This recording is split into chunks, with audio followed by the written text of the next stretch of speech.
Welcome to the Yarning You Girl podcast. Today is a special, short, little podcast that I'm doing, and it's called My Favorite Things. I was tagged by Katrina of Katrina's Creations a while back to do an episode about my favorite knitted projects. And it was like my 10 favorite knitted projects. Well, I don't really have 10 favorites.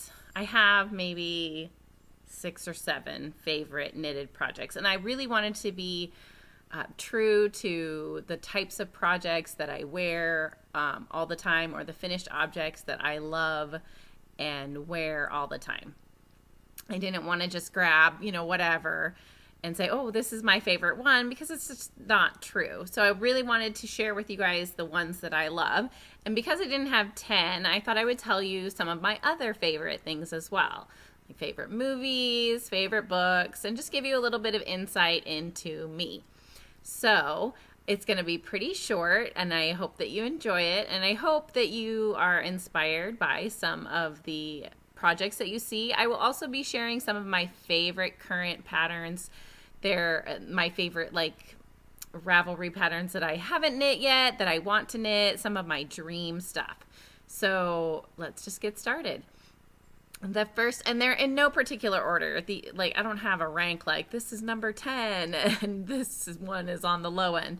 I just have my favorite things. So I've got, the first one is my So Faded sweater by Andrea Mowry. This is everybody's seen this sweater, right? Sorry, my dog's just in here.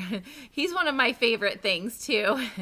Everybody's seen this sweater. It is very popular on Ravelry and all over the internet. It is a fingering weight sweater that you fade into, different colors. It has a garter sleeve detail right here. And Whip Yarns is the yarns that I use. So don't remember the colors. I knit this 2 years ago or a year and a half ago. I have no idea, but I love it, and it's a great fit, and it's a nice little sweater. So let's see if I can stand up and kind of at least show you guys the bottom, since you can see the top. I'll kneel. I've got this weird setup here now. So this is my So Faded by Andrea Mowry. I just did a 3-color fade, and I really like it. I get a lot of compliments on it when I wear it, and it's comfortable and lightweight and easy to wear. So that's one of my favorite knitted items. Another favorite knitted item is my Sizzle Pop shawl. This is by Leslie Ann Robinson, and it is a brioche shawl that I just noticed has a giant snag in it. Oh, sad. So it is a brioche shawl. This is the front side, but I actually don't wear this side forward most of the time. I wear the reverse side forward because I really like the gray with just a little bit of pink kind of showing through, but you can wear it either way, and I mostly wear it bib style like this. And this is another one that when I wear, people compliment it all the time. It's very detailed. It's a beautiful style of knitting, brioche. If you haven't tried it, it's so different and unique that it is definitely one of those things that people like to comment on. And it is made out of 2 skeins. One is Nitty Kitty bags, and that's the pink one, and that's Siberia. Again, I don't have all the names. You guys know me. I don't remember all these things, but I do. They're in past episodes. I've showed you guys all these at least once or twice before. So Nitty Kitty bags, the pink one, and then the gray one is String Theory, and I think that color was charcoal. And I love this shawl so much. It was my very first brioche pattern. So if you are even timid about brioche at all, a newbie can do this. Is obviously not easy, but it is something that you can do if you put your mind to it, for sure. So that is the Sizzle Pop shawl. One of my other favorite things lately, I've been wearing it a lot, and you guys have been seeing it on the podcast quite a lot, is my Rodin sweater. It is Rodin by Michelle Wong, and I've been wearing this one a lot lately because it's nice and cozy. We were having some cold weather for a while there, and it was just a perfect throw-on piece.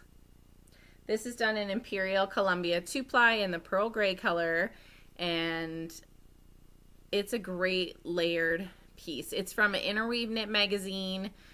2016, I think, was the year. I looked it up the other day, and I now obviously can't remember. But it's just a great garter stitch. You do, 2 pieces for the sides here, and you actually work the cable detail up. So this is not attached. It's just knit in to the garter piece here. And then you do a full garter panel in the back. So it goes very quickly. And then obviously the other side. And then you join together the cabling up here at the top. And the way that it works out. And you do end up picking stitches up along the edge. And then just pick up stitches around the sleeves and go for as long as you need. I love this sweater so much. It's a great staple. It goes over all sorts of different outfits. So I'll wear it over a striped t-shirt, I'll wear it over a flannel, I'll wear it over another sweater or just a regular t-shirt. It's just really cozy and fun. So that is the Rodin sweater by Michelle Wang maybe. The next couple sweaters that I love are basically because they're my patterns. The next couple things I love, they're my patterns, but I love them so much and I wear them as much as I can. And you guys have seen this one recently a lot. This is my new fingering weight Brooklyn tweed sweater that I was super sad about and thought my son had killed, but he didn't. So this is one of my favorites, and partly it's one of my favorites because I love, lately Brooklyn tweed yarn has been one of my go-tos for sweaters. I've really been enjoying knitting with it, and the finished object at the end with such a rustic wool, it comes out so nice and beautiful in the way that it wears. So and then this color is just a perfect color for me. I love this color. So that's part of the reason why this was one of my favorites. I wear it a lot. It's getting a little too warm out now for me to wear it that much. I mean, we had like this week it's all rainy, but last week we had like 90 degree days. It was really, really fun. But it was definitely not a knitwear day at all. Pardon me. I'm trying to yawn, but not yawn to the camera. That would be bad. So anyway, that's a new sweater. I'm still working out the design. It's kind of on hold right now because I've got some other things going on, but it's in the works. One of my other favorites, there's also another design of my own, and this is the Hepzibah shawl. It is a great sampler style shawl with baubles and lace, and it's such a fun knit. I've made multiples of these. Maybe I've probably made like 5, and I can't say never because never say never, right? But I hardly ever knit the same thing over and over again. So I know that it is one of my favorites because I've made it now multiple times, and I love the way that it looks, and it wears really well. I personally have 2. This one is in Malabrigo Rios in the English Rose colorway, and then I have another one that is a gray, and it's Sweet Georgia worsted, and I think I can't remember the color. It's dark gray, charcoal, or smoke, or something like that. I don't remember. I don't have it in front of me. But it's a great, quick, worsted weight shawl that, again, wears really nice, has enough detail and interest to keep you going, and I really enjoy wearing it when we go out, we go camping, whatever. It's like my go-to throw-on shawl. Another one of my favorite things is the Hermione's Everyday Socks by Erica Luder. I have made multiple pairs of these. This is just one of them I brought down to show you. It's just a textured sock, but and it's from the cuff down, and it has a heel flap and gusset. But I have enjoyed making these socks as well as wearing the socks. They wear very well. The pattern is well written, and I like the heel and everything about it I like. So I've made multiples of these, and this was a sock blank I think I got from Gail's Art. It was a Easter bunny kind of thing. So this is the other one. Obviously the sock blanks, in the way that they're dyed, you end up getting different designs, but this is one of my favorite pairs of socks, and I make them. I made multiple pairs of them, so that's pretty cool. I think this is my last favorite things of knitted items, and it is my Cooper Spur pullover. This is also done in Brooklyn tweed in the loft in the sweatshirt colorway, and this is just a nice throw over sweater, really easy and fast to make, and I love this particular one a lot. It's because it has a little bit of a stiff texture to it, or a stiff form to it. It wears really well, and I can wear it again over a flannel, over a long sleeve shirt, trying not to yawn. Ooh. And it's just one of these things that I go to a lot, and I grab in my closet and I throw on a lot. No matter what I'm doing, it kind of goes with a lot of different things. So this is available, patterns available on Ravelry, and I just really enjoyed designing it, and I enjoy wearing it so much. So those are my favorite knit things. I had a list of my favorite other things, and now I'm not sure where it got to. Seriously, bad. What did I do? Well, I can kind of tell you guys a little bit, some of the stuff anyway. Oh, here it is. I just buried it in my stuff. So I have a lot of, I thought, let's just tell you a little bit about myself. I don't usually talk about the things that I like or give endorsements for books or things like that, but I felt like this was a good place to kind of share with you some of my favorite things that I like to watch on television and like to read or mostly listen to on audio, and then some of the new favorite patterns that I've been looking at. So let's start with my favorite movies. I have 3. They are all older movies, and you may or may not have seen them, but one of my very, very favorite ones is The Princess Bride. It came out when I was a kid, and it didn't do very well, obviously, at the time in the box office, but for me, it is probably one of the best funny love story, adventure, kind of encompassing all of those things, sword fighting and true love and revenge and all this other stuff. If you've seen it, you know what I'm talking about, and it's so good, and it has some really cool characters in it, and we quote lines from it. My whole family loves the movie, and we quote lines from it, all the time, and it's just one of those things that I will always be able to watch that movie multiple times and never get annoyed with it, never get bored. I'll have, always have a good time with it. One of my other favorite movies is also another older movie, and this one's less well known than The Princess Bride. It is a comedy, and it is kind of a satirical comedy. It's Clue.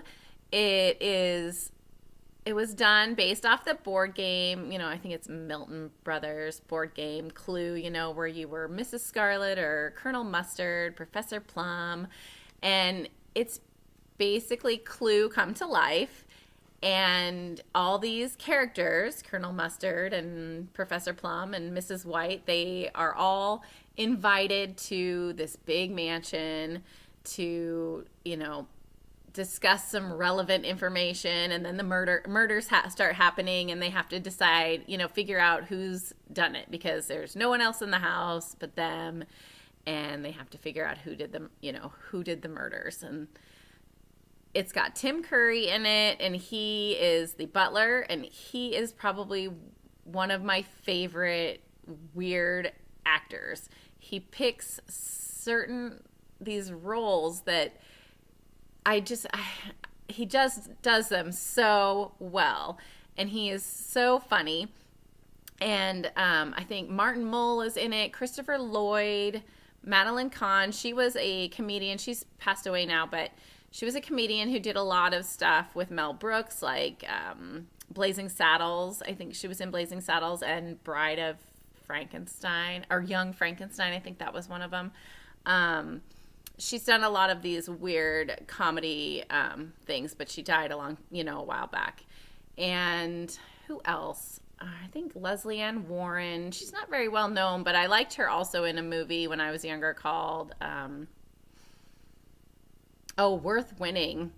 It had Mark Harmon in it when he was young, and he was like this bachelor guy who his friends bet that he couldn't get 3 different women to marry him. And it's a really funny, kind of cheesy movie.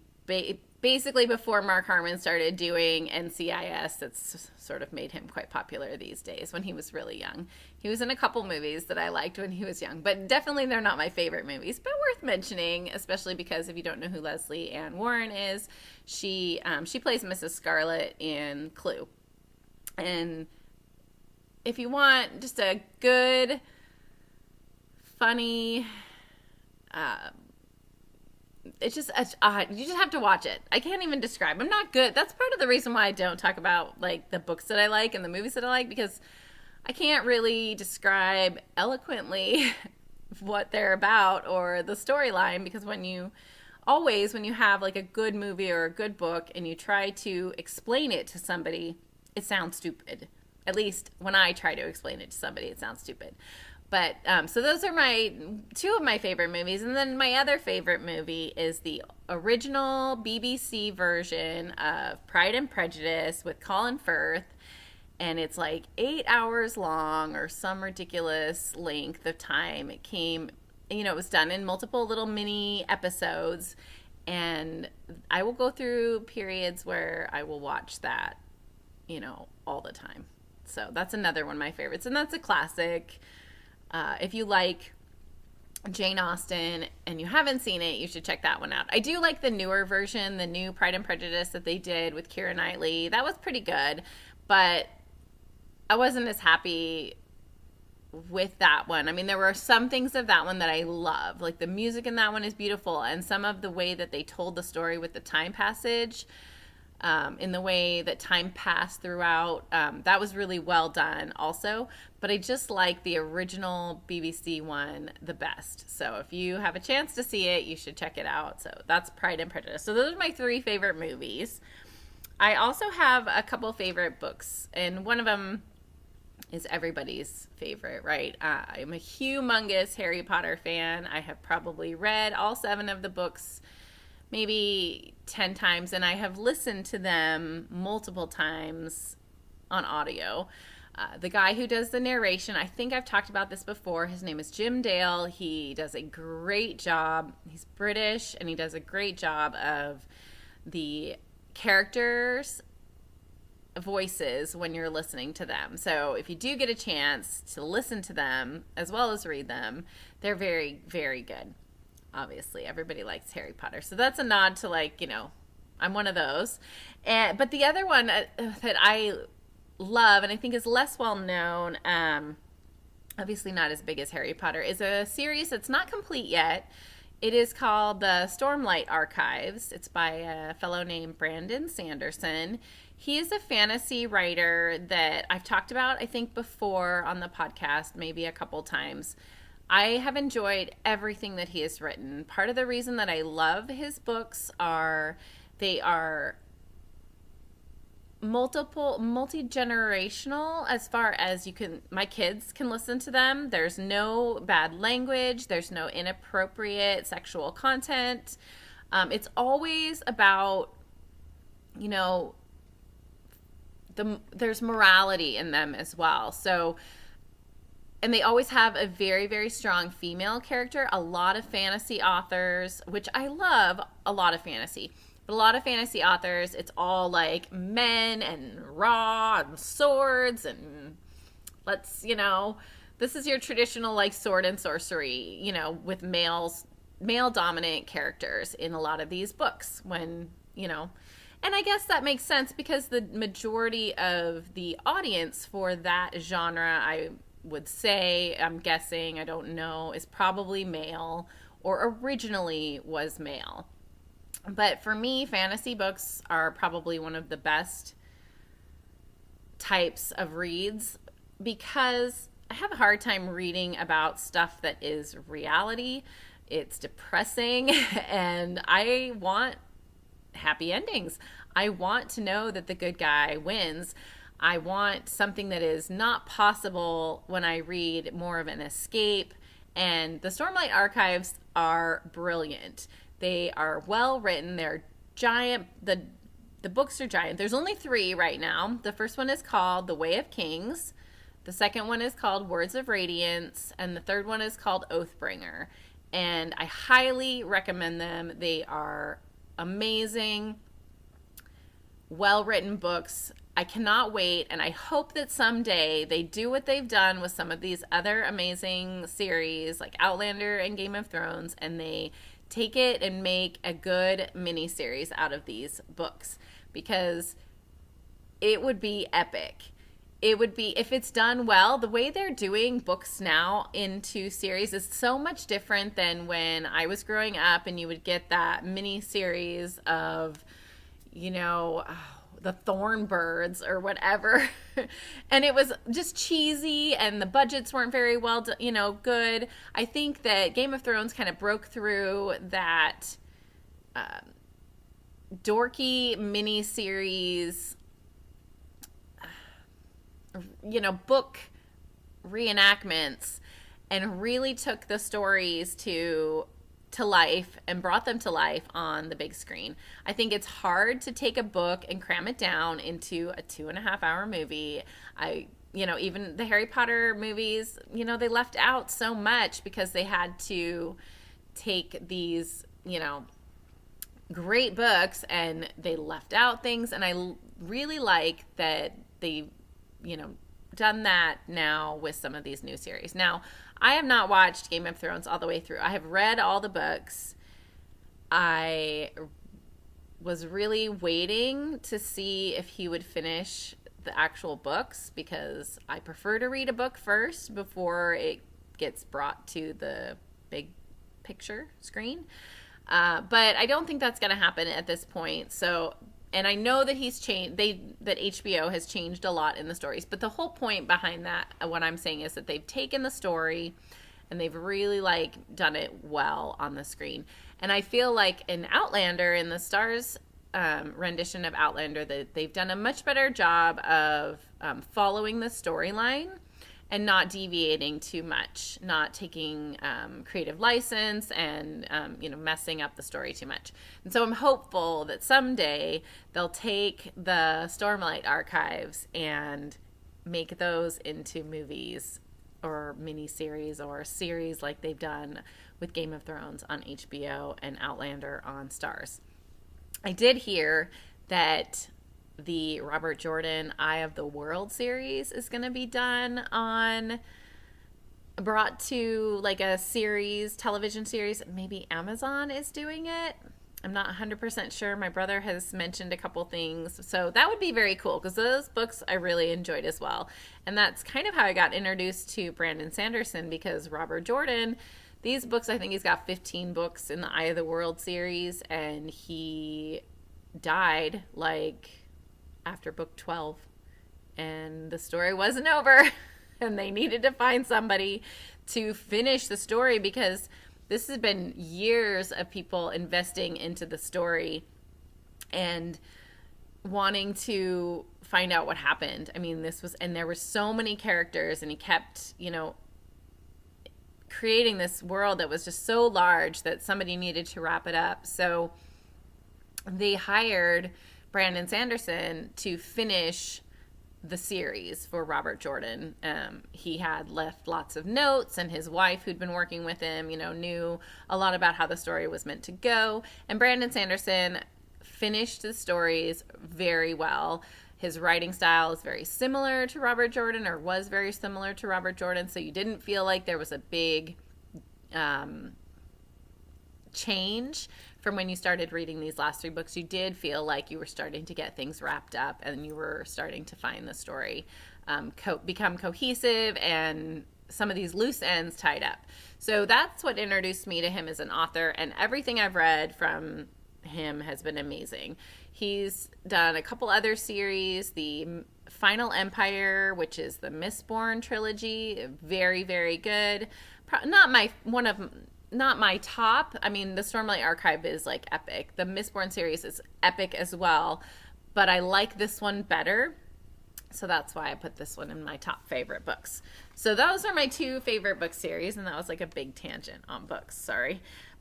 My favorite TV show is Friends. I can probably watch all 10 episodes, and I could have seen the episode 20 times, and it will still make me laugh. It's one of those good, feel-good TV shows that I want to put on when I'm bored and have nothing else to do. So that's my favorite television show. Let's see. Those are my favorite. Those are the extra things. Now back to some knitting stuff. I do have some current favorite patterns, and I'm going to try to insert a picture with each one of these. So the first pattern is a hat. It's called the Thunderstorm Toque by Abby Knits.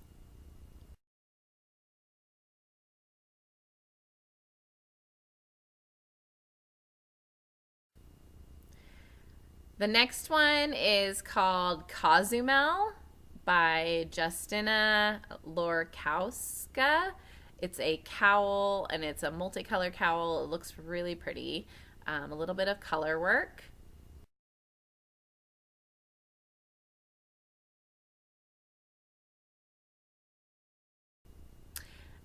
I also really like the Fingering Brioche Bandana Cowl by Lavanya Patricella.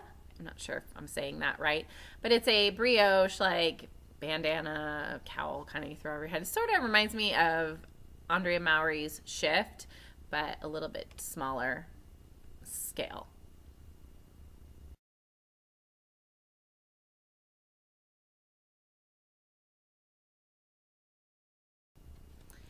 And finally, my last favorite pattern currently is the Serape Cowl by Benjamin Matthews. Again, it's a cowl that does some color work, as well as it has this very Indian design to it, or Native American design, and Aztec type feel, I think, and I really think it's beautiful. So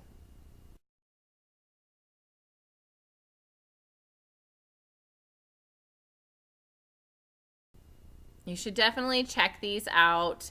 They're not anything I have plans to knit right away. They're just stuff that I've been thinking about and thinking about making for a while, and have kind of flagged on my Ravelry page as, oh, I like this. I really, really want to make something like this someday. So just a little bit of dream knitting.